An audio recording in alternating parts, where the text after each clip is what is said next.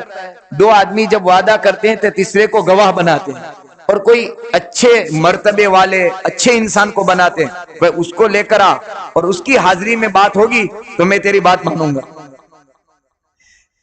اسی طرح سے دنیا میں اگر اللہ کا واسطہ دے کر، اللہ کا نام لے کر کسی آدمی نے کوئی وعدہ کیا ہے، حدیث قدسی میں نبی اکرم صلی اللہ علیہ وسلم فرماتے ہیں قیامت کے میدان میں ایسے 3 آدمی ہوں گے، اللہ اس کے خلاف مدعی بنیں گے، اللہ مدعی بنیں گے۔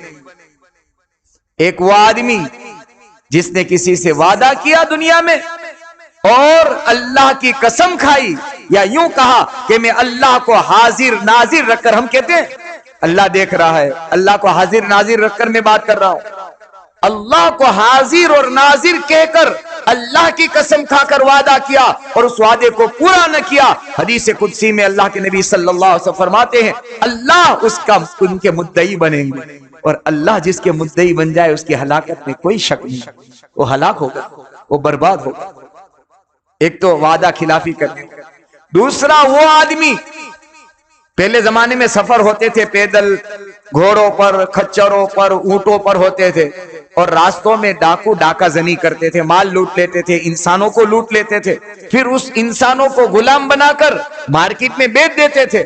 فرمایا وہ آدمی جس نے کسی قافلے پر ڈاکہ ڈالا، کسی آدمی کو غلام بنایا اور اس غلام کو بازار میں بیچ دیا اور اس سے جو پیسہ کمایا اس آدمی کے خلاف بھی، اور بازار میں یوں کہہ کر بیچا کہ یہ میرا غلام ہے، کیا کہہ کر بیچا؟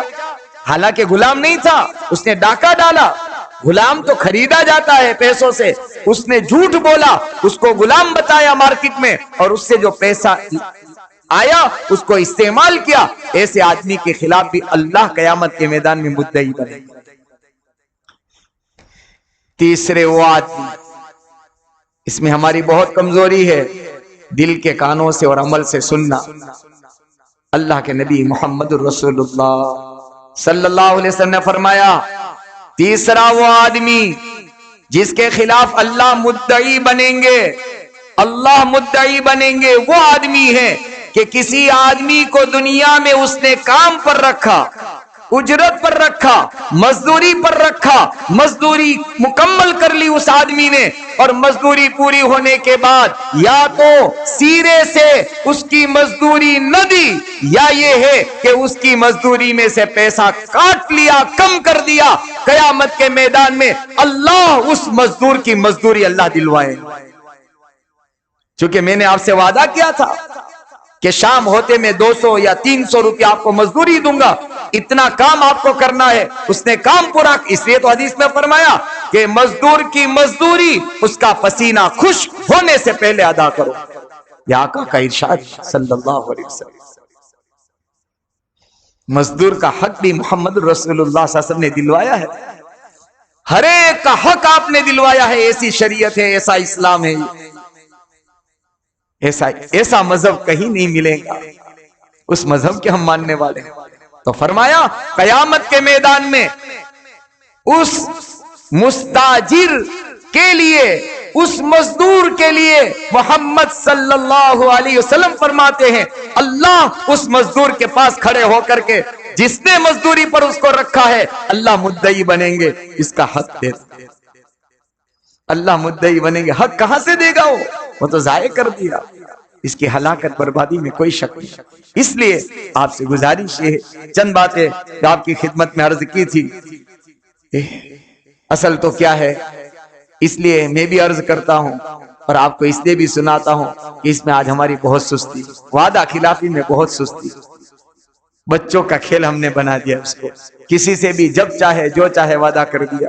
اس لیے میں نے ہمارے ایک محسن، ہمارے کرم فرما کا ایک عمل آپ کو بتایا تھا، ہمیشہ ان کی زبان کا یہی بول ہوتا، آپ سے میرا کوئی وعدہ نہیں ہے، جو بات آپ نے کہی ہے انشاءاللہ میں پوری کرنے کی کوشش کروں گا، وعدہ نہیں کرتا ہوں۔